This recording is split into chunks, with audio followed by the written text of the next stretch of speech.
Welcome to this introduction to policing vlog. This vlog will look at how the media shapes both public perceptions and the expectations of the police. The vlog will also outline how the media can be a valuable tool for the police in controlling and solving crime when used effectively. It is crucial to understand the role of both the police and the media in today's society. Following this, the vlog will assess how the police are portrayed in fiction media and how this can affect both perceptions and the expectations of the police. With social media forever growing in today's society, it is crucial to understand how this can also affect both police perceptions and expectations. Finally, the vlog will look to outline the benefits of social media to the police when used as a tool. First, it's crucial to understand the roles of both the police and the media in today's society as separate identities. The role of the police is to uphold the law fairly and firmly. They prevent crime and bring justice to those who break the law. The police help and reassure the community. However, this has to be done with integrity, common sense, and sound judgment.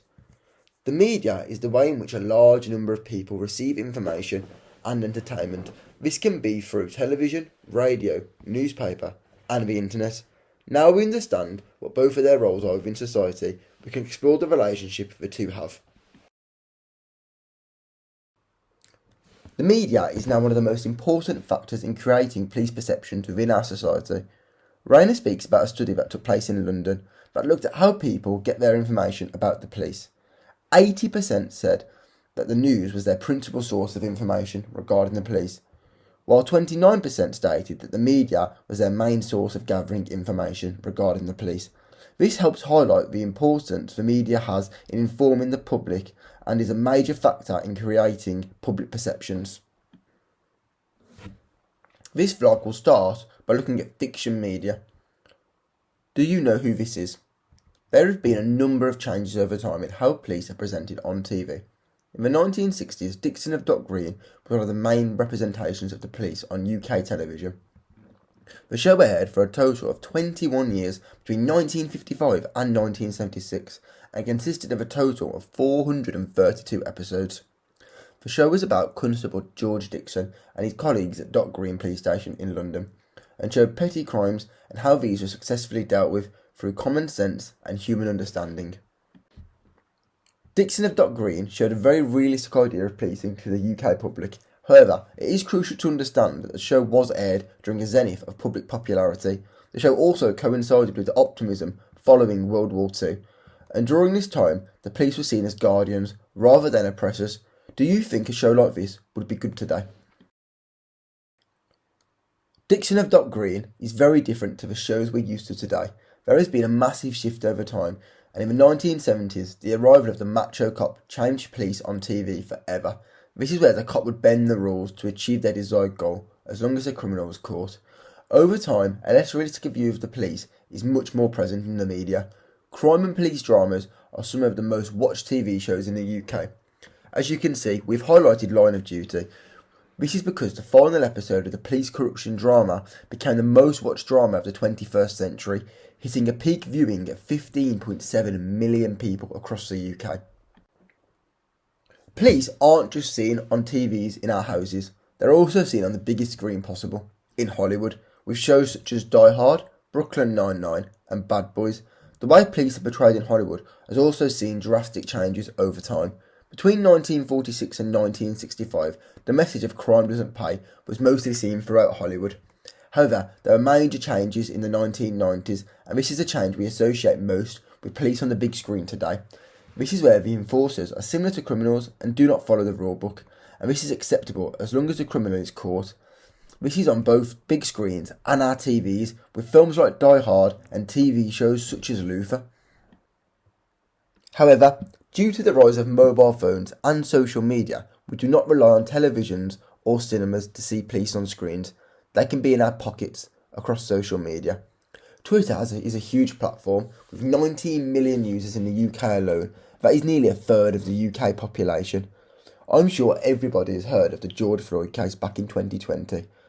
Following the tragic death of George Floyd, hashtag Black Lives Matter was tweeted 218,000 times the day after his death. Following this, it became trending and his hashtag had been used 8.8 million times. This just highlights how quickly messages can spread across social media. This happened after a member of the public filmed police misconduct on their mobile phone and uploaded it to social media, showing just how dangerous phones can be to police perceptions. After looking at how perceptions and expectations of the police are affected by social media and fiction media, it is crucial to look at how the police use media to their own advantage. Crime Watch was a very successful tool for police over the years. The show was aired on a monthly basis between 1984 and 2017. The show would present a reconstruction of crime that occurred. It was a tool that was used to appeal to the public for information about suspects and criminals. Crime Watch helped solve many famous cases across its time, and most famously the case of James Bulger in 1993. The show showed CCTV footage of the young boy being lured away from his parents, and the killers were later identified through this footage and through Crime Watch, showing how important this tool was to police.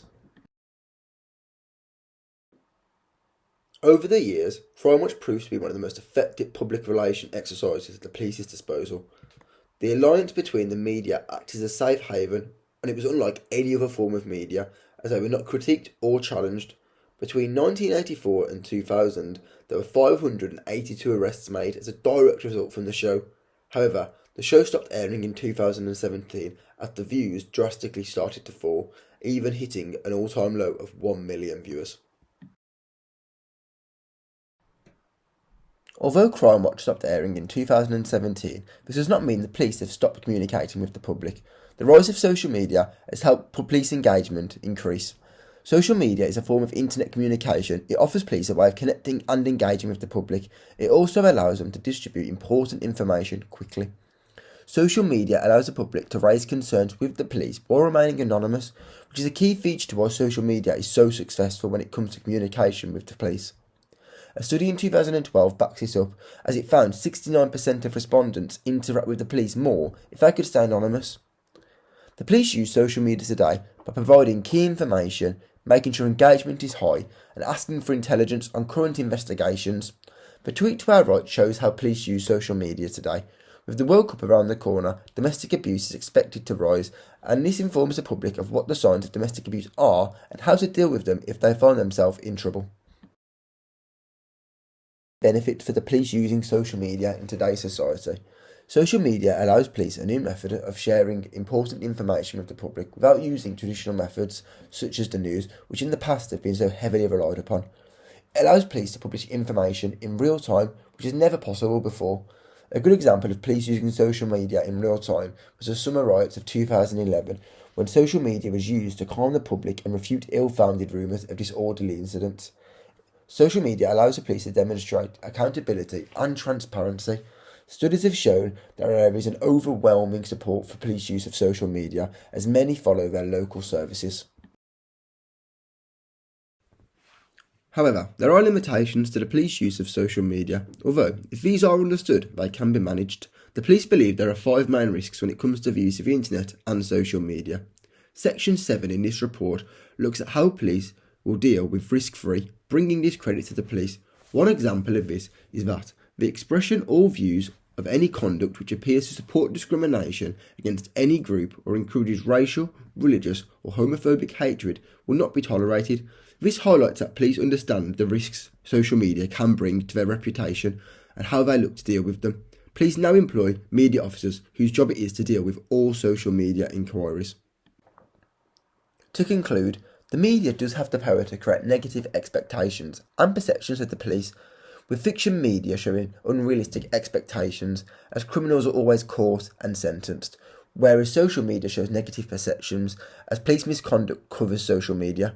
However, the police can use the media to their advantage, with shows such as Crime Watch showing just how important it is for police to have positive relationships with the media. The police have now successfully made the move to social media and use this to update the public with key information as well as asking for information they desire.